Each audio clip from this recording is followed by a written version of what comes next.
Hey traders, this is Omar with MotiveWave. Welcome back to another MotiveWave webinar. I appreciate everyone here for taking the time out of your busy day to attend today's presentation. Joining us today, we have Zach Maines and Garrett Patten, two heavy hitters from Stockwave. With a cumulative 25 years of industry experience in the financial markets, these two consistently profitable traders and market educators will be your guides towards profitability for the next half an hour. Please reserve your questions for the end of the webinar.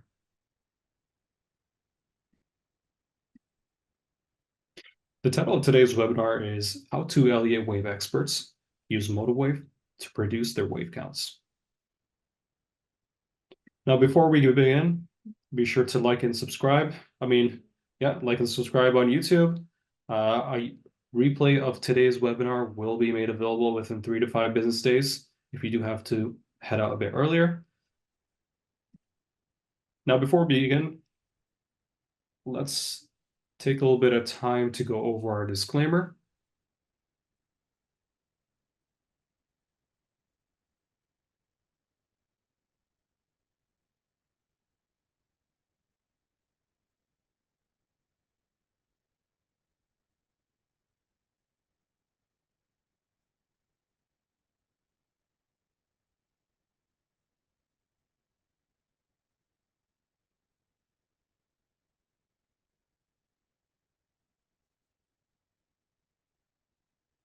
All right, Zach and Garrett, welcome to the webinar. Thank you, Omar. No worries. Thank you. When you guys are ready, you guys can take it away. Okay, great. As Omar introduced us, I'm Zach Manis, and with me is Garrett Patten, and we're going to be talking to you about how we use MotiveWave and Elliott Wave to analyze stocks and sectors in the market as a whole to come up with high probability setups for our subscribers. We run a service on ElliottWaveTrader.net, and we also replicate that Stockwave service as well as on the Seeking Alpha platform. We always struggle a little bit in how to do these presentations because we don't have time in a 30 to 45-minute presentation or even an hour to really give you a full overview. And the purpose of this is not to educate you in Elliott Wave, but we want to make sure that you have a little bit of a basic framework of where we're coming from when we talk about those parts of the Elliott Wave and how we're using that to analyze markets. So MotiveWave is named for one of the main parts of a Elliott Wave structure, the motive wave that moves in the direction of trend. That's going to be a 5-wave move. And there's also corrective waves that go counter to trend and usually designated as an ABC retrace. Sometimes there's other letters, but we don't need to get that confusing. This 5 up, 3 down, or sometimes it can go to the downside, is the most basic structure. And we have a lot of Elliott Wave tools, and we'll give you a QR code where you can jump to a lot of free educational materials on our site. But this is the bread and butter of what we use. I'm looking for 5-wave motive wave patterns and corrective ABC patterns to set up the next move. Elliott Wave is fractal, and so each of these pieces at 1 degree can become a smaller piece of a larger structure. The motive wave part of Elliott Wave, that 5-wave move, can further break down into an impulsive structure or a diagonal. The major difference between a diagonal is it's a little bit choppier. There's a bigger fight going on between bulls and bears. The subwave structure is a little bit different, where all of the subwaves are 3-wave structures. Let me see if I can have my little drawing tool, the laser pointer. So here you have a 5-wave structure inside that wave 3, and the same thing would be for the 5th wave and the wave 1. Here in the diagonal, you have an ABC structure for all of those subwaves, including waves 1, 3, and 5. The major advancement that Avi Gilbert, who created ElliottWaveTrader.net, brought to the world of Elliott Wave was his understanding of what he calls Fibonacci Pinball. And Elliott in creation of Elliott Waves, and also Robert Prechter and Frost when they wrote like probably the best textbook on Elliott Wave analysis, did observe a lot of different Fibonacci relationships to the different parts of Elliott Wave structure. But what Avi noticed was within the subwave structure of a given third wave, some very, very consistent behavior of those subwaves. So once you have your 5 waves up and 3 waves down that you can call a possible wave 1 and wave 2 at any given degree, the subwave 1 inside the wave 3 is going to head to one of 3 levels with very, very consistent probability. And that's either the 382 extension, the 50 extension, or the 618 extension. Then after holding a normal wave 2 retrace, your third wave is going to either go to the 100% or the 123.6% extension. Then after holding normal guidelines for a fourth wave, the fifth wave of that wave 3 is going to go to either the 1382 or the 1618. You can continue to use that same Fibonacci extension or expansion tool to get your support for a wave 4, and then the further targets for the fifth wave, the actual fifth wave, as another 5 up move to either that 176.4 or the 200% extension. And any of those parts could potentially extend, but that gives us a very, very reliable framework to work off of for establishing very, very good risk reward setups. As mentioned, this is the QR code. I'll give you guys a second to copy that down. We can also share it in the end, but this will take you to a lot of beginner educational materials and more stuff in our library and archives of some educational webinars for more details on a lot of nuances of Elliott Wave that we don't have time to dig into here. We wanted to bring a couple of examples of how we see these setups playing out in actual stocks, and some things that we've done over the past year or so in Stockwaves. So we started, one of the areas we focus on in Stockwave is looking into setups and how things are set up into earnings.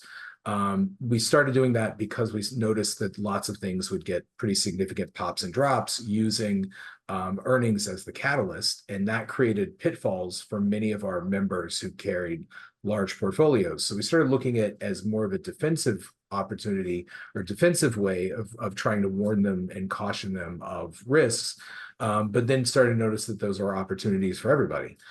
So this is Crocs going back to July 26, 2023, heading into earnings. It was going to report the next morning, and had this very, very clear setup for the possible start to a C wave down in a larger retrace.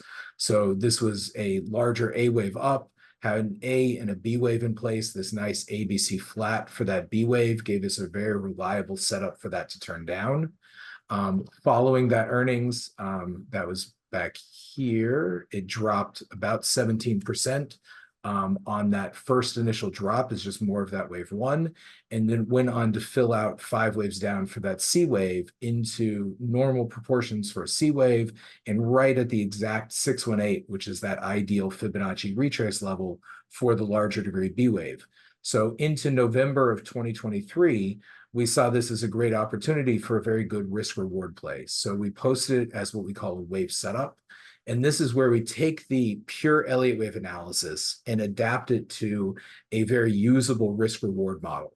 We have a lot of varied traders and investors in Stockwaves that are looking and using different tools and trading in different ways that are unique to their own purposes. But we try and set up our analysis in a way that everybody can use and apply and work within that framework. So this shows a longer term target of 233 for Crocs, an initial support level of 76. This was back in November of 2023 when it was right at 82, an invalidation level just below 71, an initial resistance level of 110, and that's using the projection for Fibonacci Pinball of where we should see the first resistance level, which actually comes in right around the 200-day moving average as well. And then other information in terms of a time frame that it should be, about a year or less, and a ranking on a scale of 0 to 4. Most of them default to about a 3 or 4.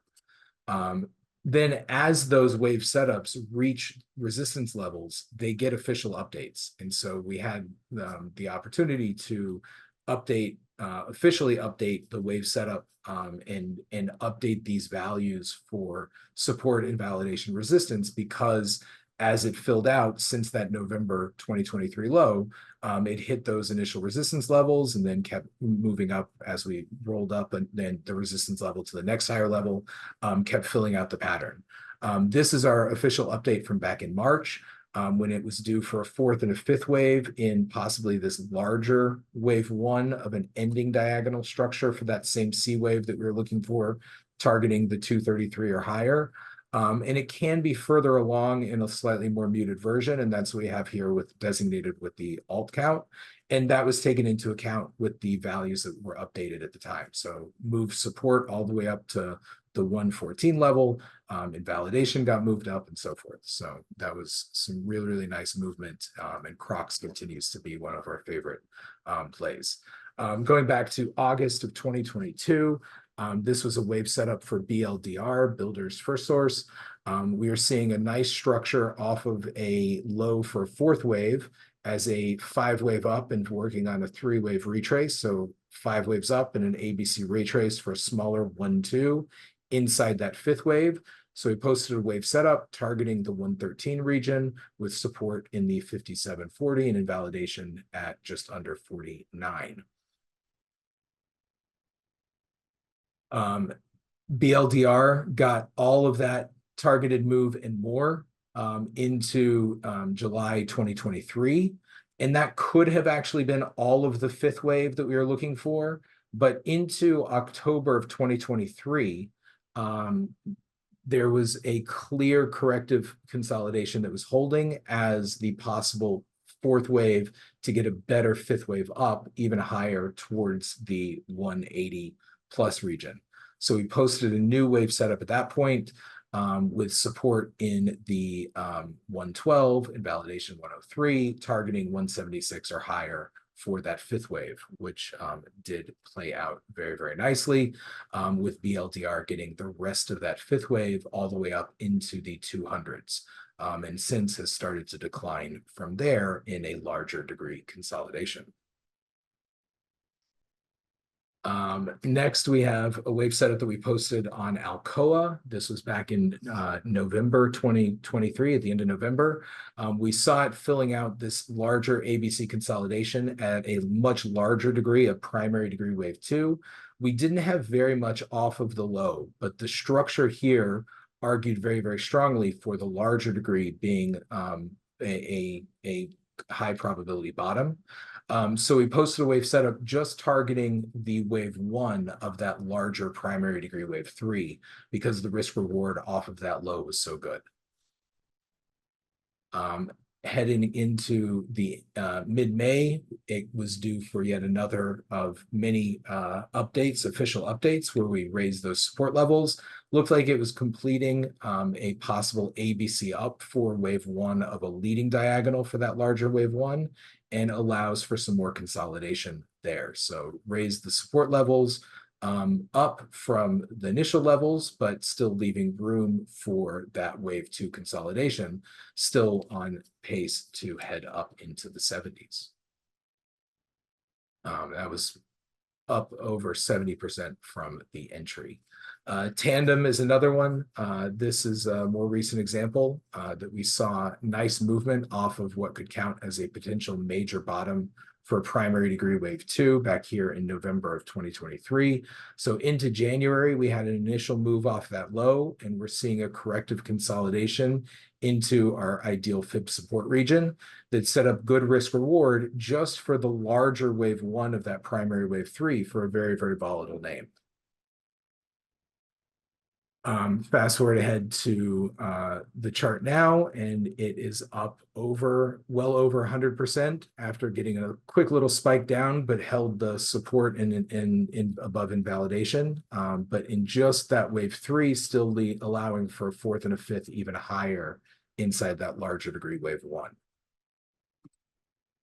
Another example that we wanted to talk about recently in the end of March, we do a weekly webinar, and in that webinar we usually look at a specific sector and then drill down into some of the key components and look for commonalities and some exceptions to the structure that we see in the larger sector. And then every other 4 or 5 weeks, we do a review of just a sector overview, looking for rotation opportunities between those sectors. So we're seeing some good potential for utilities to benefit from rotation. And we added a couple of those individual names as wave setups in early April that next week. So Dominion was one of those. With structure, constructive structure off of the early 2024 lows as the start of a third wave, or at least a C wave, targeting the 5630 region. It's come close to that. It's come close to that already. And even if it's in this red alt as a C wave, it's gotten to about 54. It should get another fourth and a fifth wave higher. Even if that is less long-term bullish. So still on pace to hit our target. We also follow the energy sector very, very closely. And Stockwaves, as I mentioned, we kind of run a separate designated service for metals and mining stocks. We could probably do the same thing with energy, but we don't, because people would complain if we spun that out as its own thing. But we do follow energy names very, very closely. We are looking for this larger correction in a lot of energy names, XLE, XOP, and some did not look clearly complete with the wave 4 that SM Energy did here back in 2023 lows. But it was holding a nice start to the larger fifth wave already and can be playing out as a 5-wave move up for that fifth, a little bit different than some of the other energy names. So here was a unique setup where we could have been counting this as all of wave 1, and this is all of the wave 2, or allowing for a fourth and fifth, and then the wave 2. But either way, it was a nice corrective retrace into the same 37 region that we saw as good, the start of good support zone. So we set that up as a wave setup. It did get more of the possible fifth wave and then came back to that region again, and has since moved up very, very nicely along inside that third wave. The last update that we did on that official update it got was from April 3rd, when it was coming into the resistance zone as a possible A wave, shifting over to a diagonal structure for the larger parentheses intermediate wave 5, and has been consolidating nicely in the B wave inside that third for us. One more that wanted to talk about, oh, actually two more, sorry. Another energy name, WHD, was coming into really good support for the start of a C wave up in its fifth wave off of the January low. So posted that as a wave setup on February 13th.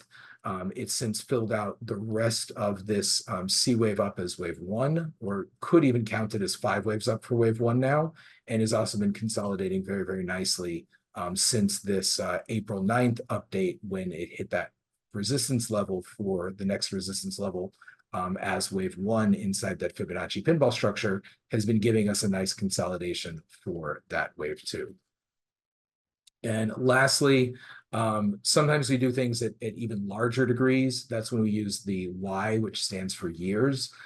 Smith & Wesson SWBI is a good example of that. This was from January 2023, when we saw good potential for it to be bottoming at a primary degree wave 2 inside a very established, much, much larger diagonal at a super cycle degree, but looking for just more of that cycle degree C wave. And our wave setup was really just targeting this primary wave 3 on a long-term basis.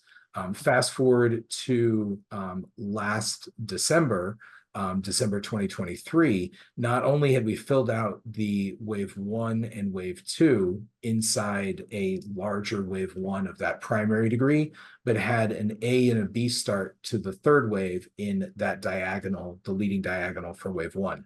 So we posted a new wave setup on top of the larger degree Y1 as a shorter term, just looking for this wave 3 target in the 20s, initially the 19 region. then right before earnings, it seemed like it was taking a really, really long time for the smaller degree 1-2 start to that C wave to fill out. But we reminded people that earnings could potentially be a catalyst to accelerate the wave counts.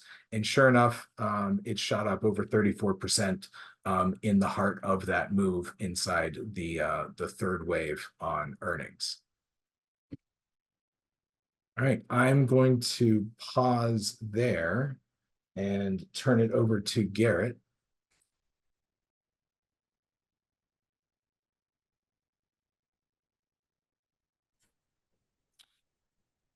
Yeah, I just have to be made the host. Right. Omar, oh, there you go. Make host. Done. Perfect. Okay.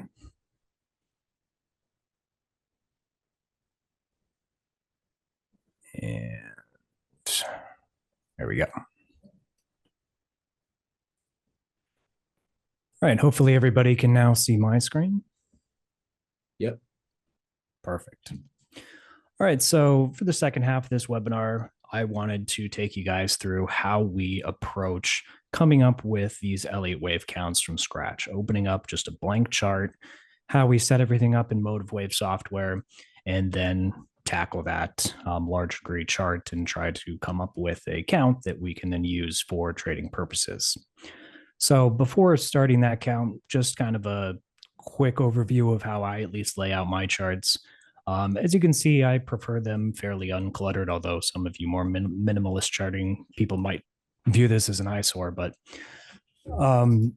overall, there's a few things that I think are worth taking a look at if you use MotiveWave software to help your analysis, maybe speed it up a little bit. And first, you probably want to take a look at the Elliott Wave portion tab within the preferences there. Just make sure that everything that you prefer to be shown or hidden is selected, just so there's some consistency between your charts as you move through. So again, I like to have most things hidden, just show the necessary information, keep my charts relatively uncluttered. But what I think is really useful in MotiveWave software is the ratios that are built into the software, rather than just those Fibonacci expansion tools and retracement tools. You can actually take a look at the ratios of various different wave structures compared to a different wave. So the ones that I most commonly use are going to be let's see, wave.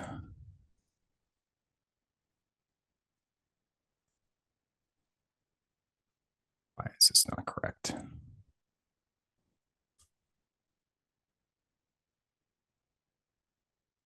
All right, well, it's maybe because I'm not in that.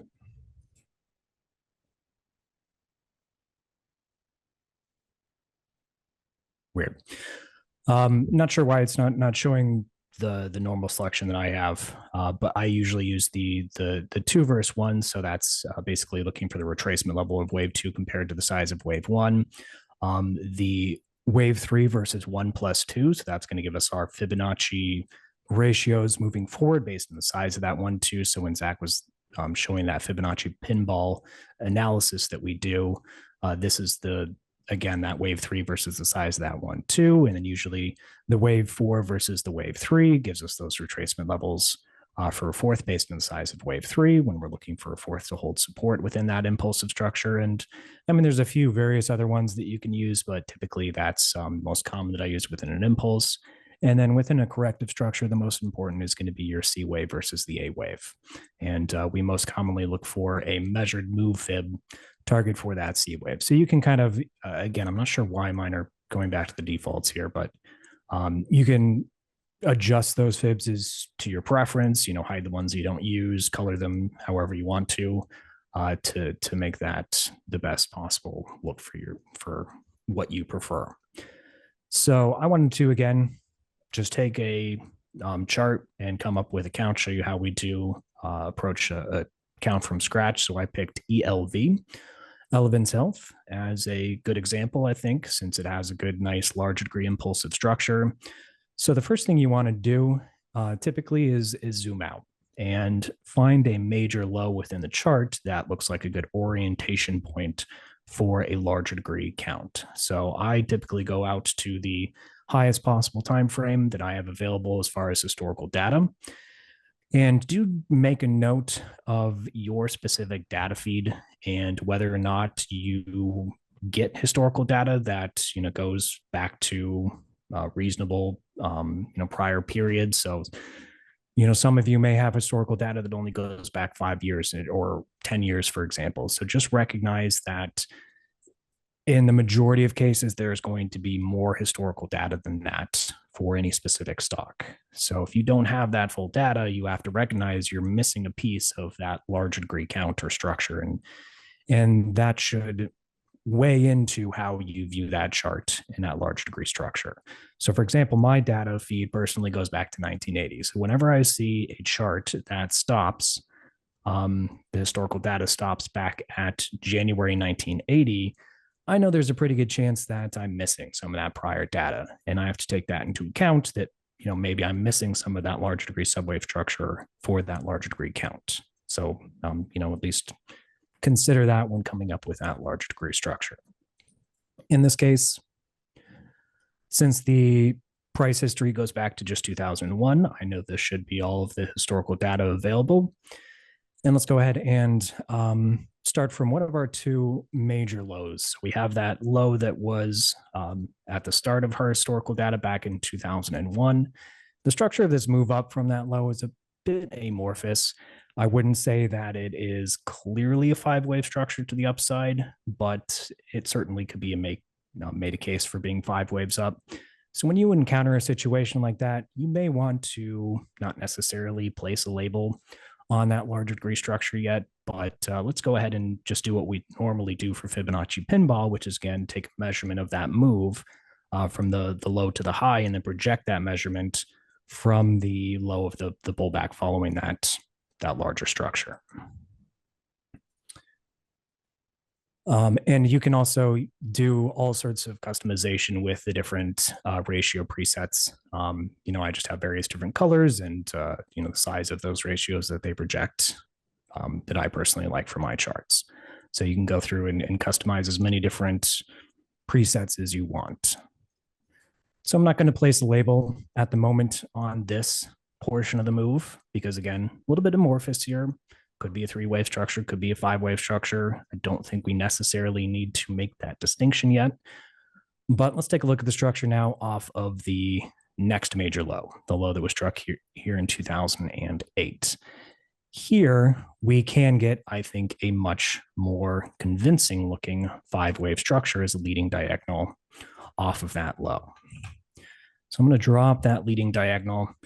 There are some disagreements we have with the way that MotiveWave handles certain things. For example, you saw that that little caution sign because this wave 4 does not overlap into wave 1 price territory. Here it says in a diagonal, wave 4 must enter the price territory of wave 1. That's something that Zach and I, in our experience counting, thousands and thousands of charts over many different years, disagree with that requirement. We've seen many examples of diagonal structures where there is not overlap, even though it's pretty common to see overlap. I don't think it's required. So going to hide that warning. And now that we have a 5-wave structure off of that major low, the expectation within a large degree bullish count is that should be wave 1 and the start to a bigger impulse.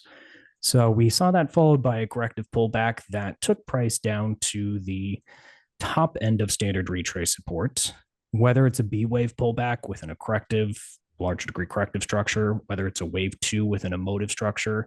Our standard target range for corrective pullback as a B wave or wave 2 is going to be between the 382 and the 618 retrace. So in this case, you can see price came back in a nice 3-wave. Again, corrective structure should be subdivided into a 3-wave move that hit the 382 retrace and then turned up strongly from there. And once it broke out above the prior 2011 high, that confirmed that corrective pullback complete. So again, our expectation within a larger bullish count is that should be a 1-2. And because that initial wave 1 started with 5 waves up, we're going to give it the benefit of doubt that it's an impulse. So I'm not going to place the 3, 4, 5 yet on the rest of the structure because what we're going to do is use our Fibonacci Pinball tool to help us determine where those subwaves should go. So I'm going to just make that a different color than the gray fibs there, just so you can kind of see the difference and that they represent different degrees of the structure. So as we discussed at the beginning of the webinar, when we were going over that Fibonacci Pinball slide, our standard expectation for wave 1 of 3, and I'm just going to kind of move these over a little bit further here, not apply them to any spot on the chart just yet. And you can see here, this is the 382 to 618 retrace, or excuse me, extension range that we expect our wave 1 of 3 to complete within. So we have, I think, what can count as a pretty decent 5-wave move up from this August 2012 low into this high here. That is within our 382 to 618 extension range for wave 1 of 3. So that looks pretty convincing as where our wave 1 of 3 completed. Pretty shallow, short-lived wave 2 pullback. It's not all that uncommon within a impulsive structure to see a wave 2 that is relatively shallow and short-lived. So you always have to be on the lookout for that possibility. And then following that initial 1-2 start to a larger third within an impulse, again, as Zach discussed when we were looking at that Fibonacci pinball slide, we then expect our wave 3 of 3 to target between the 100% and the 1236 extension. So you can see this next major high that was struck in 2015 topped right in between those fibs. And we got a pretty decent sized consolidation there that seems to fit pretty well as our wave 4. Then typically we expect our wave 5 of 3 to target between the 1382 and the 1618 fib extension.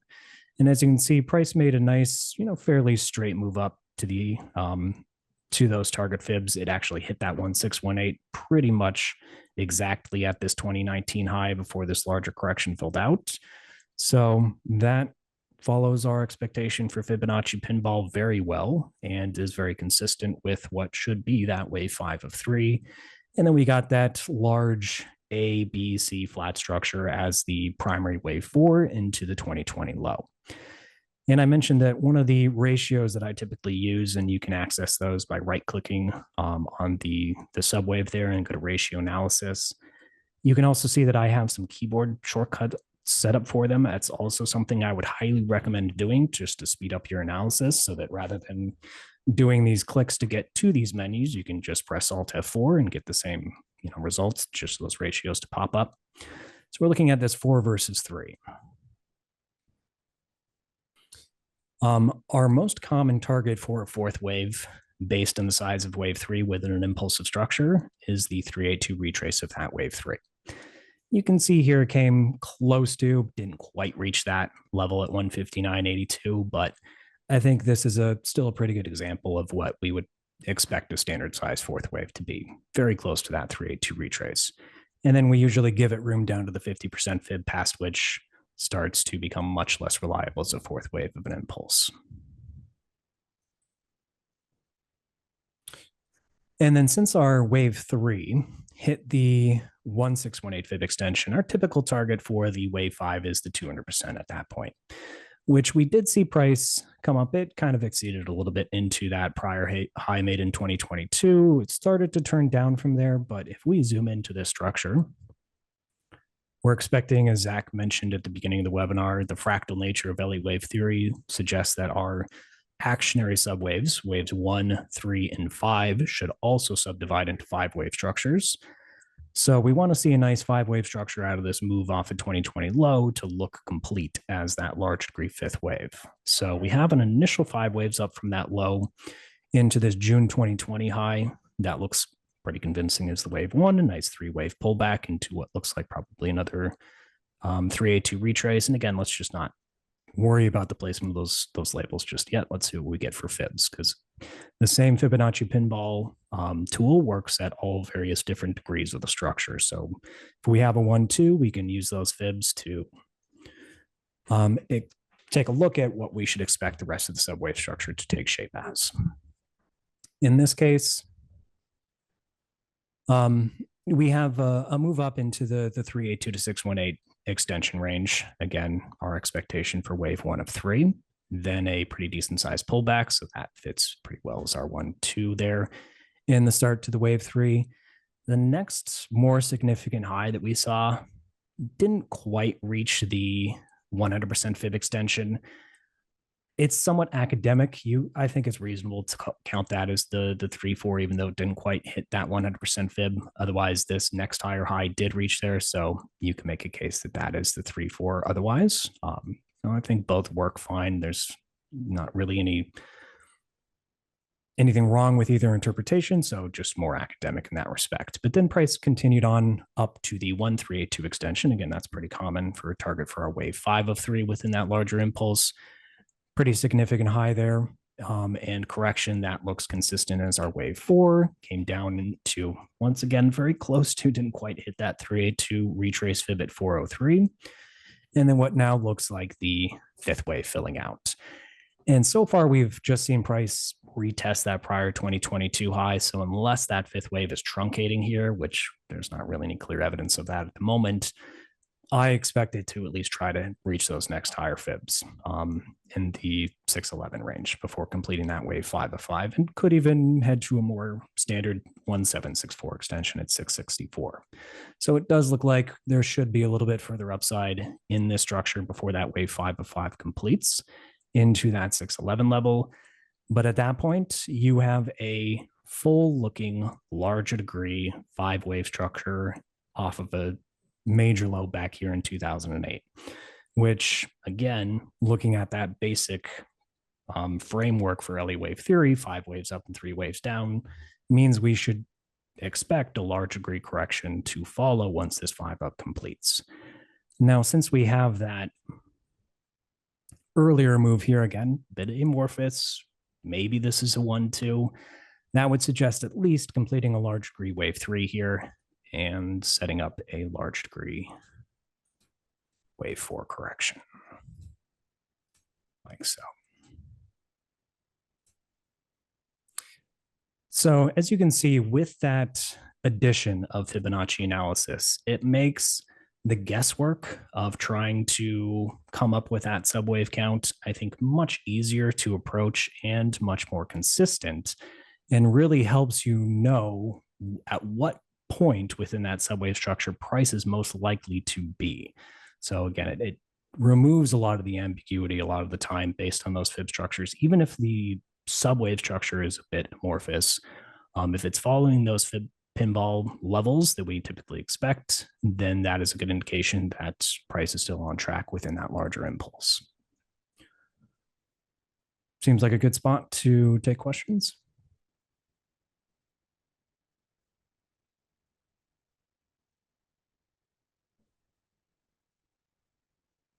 Oh, am I able to see these questions, Omar? I see 2 so far.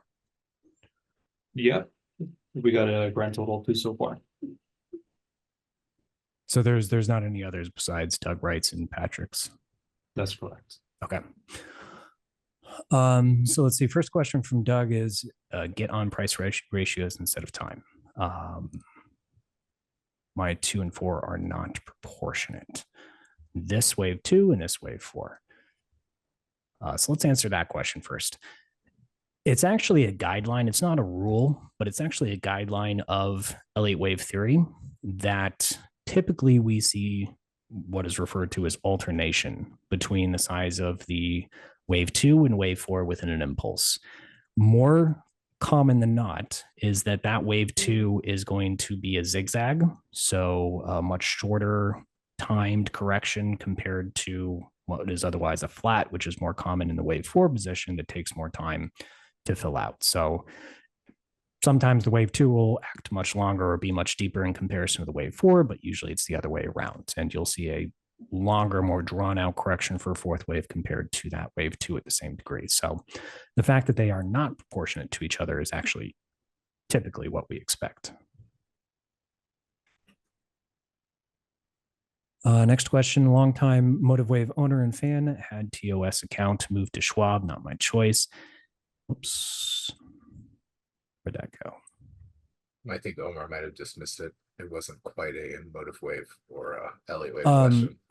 I didn't see the rest of the question, but I think it actually was. The question was, Sorry about when that. is... I went ahead and answered that question. Oh, okay. So, Patrick, we have a list of supported connections that are currently available on MotiveWave website. You can take a look at whichever data connection you prefer most. I don't want to say false information, but I did see an email that said they are working on getting that Schwab connection up. Is that correct? Yeah. So it is something that spot, will but, be supported soon. The goal is to have it supported. But if you guys have any questions, you guys can reach out to support@motivewave.com for a bit more information. All right, next question: how to distinguish between the alternative starting points 2001 versus 2008? Well, they're both some points of the structure that will fit into that large degree count, and you again should be looking at what the structure is off of both of those lows. What I meant when kind of not labeling that initial move up to begin with, because it was a bit amorphous, is just let's see what the structure off of that next low looks like, because maybe that could give us some clarity.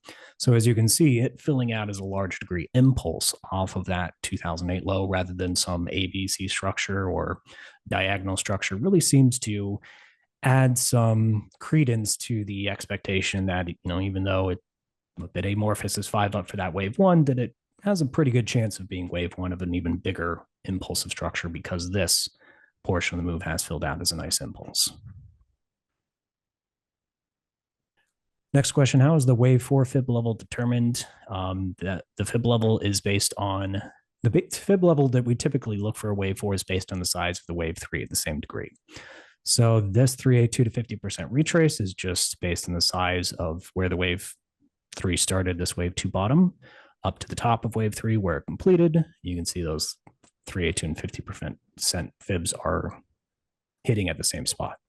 There's one of the webinars and educational articles that was linked to goes into a little bit more detail on some of the other guidelines for a fourth wave. One of them is you can look for at the smaller degree. So that circle wave 4 also held, not only did it hold the 38.2% retrace of the circle 3, but it held in the same region, the top region of the parentheses wave 4 inside that circle wave 3.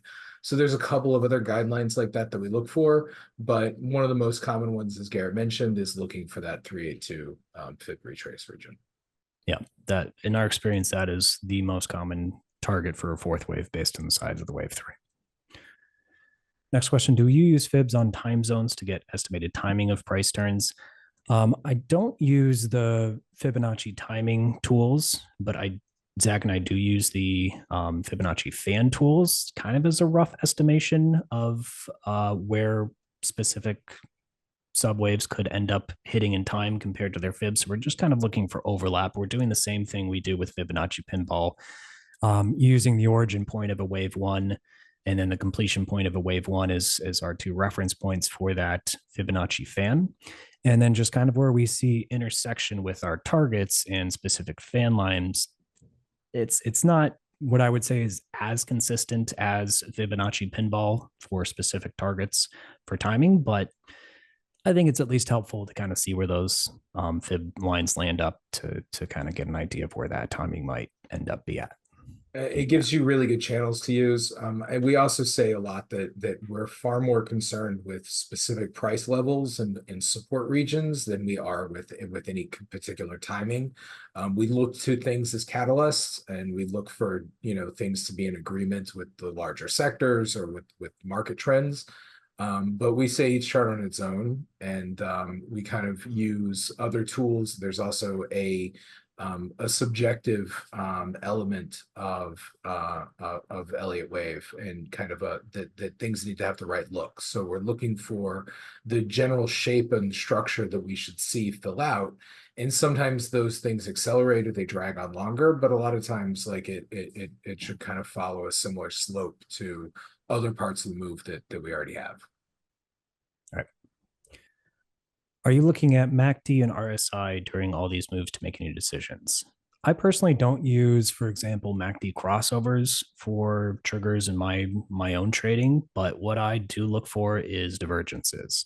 So when I think price is coming into the completion point of correction, I would love to see some positive divergence on the technicals to support that expectation. And momentum to the downside within that correction is slowing, and that is supportive of that correction coming into completion. So for example, this correction as this wave 4 started to build some positive divergence as it headed into that low on both the MACD and the RSI, which is, you know, consistent with the expectation of the correction completing. Why use the 764 instead of the 786? Usually the difference is going to be inconsequential, and both are, you know, valid fibs, and you can look at both. But again, the difference usually is inconsequential.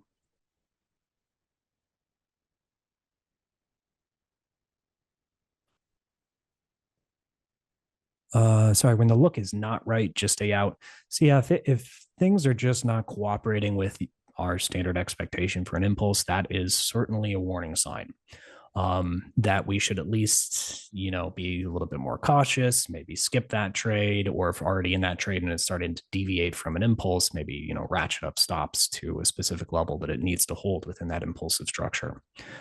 So for example, wave 4 undercutting a 50% retrace, that's a warning sign. Our typical target support for wave 4 is the 382 to 50%. So if that 50% breaks, then that is a warning sign that impulse could be failing, and it's not going to get another high as a fifth.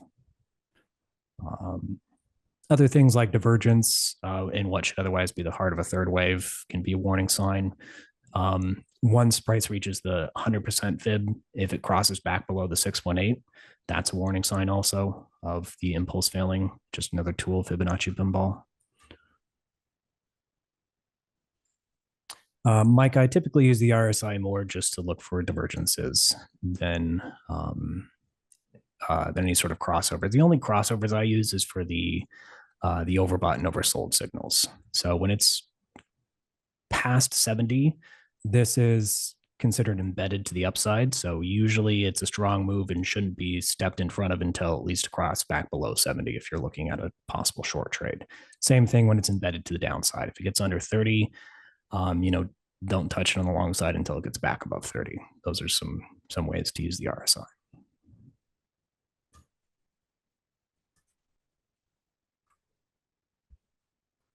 All right. I think that hit on at least the majority of those questions.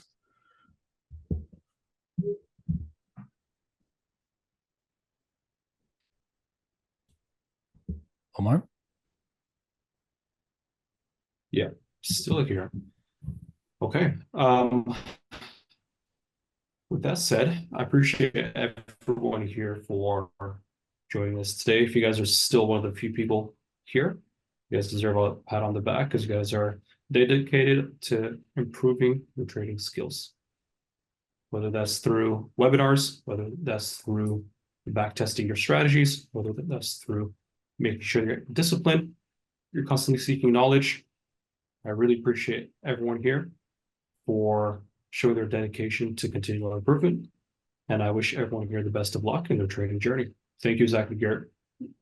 Thank you very much. Our pleasure.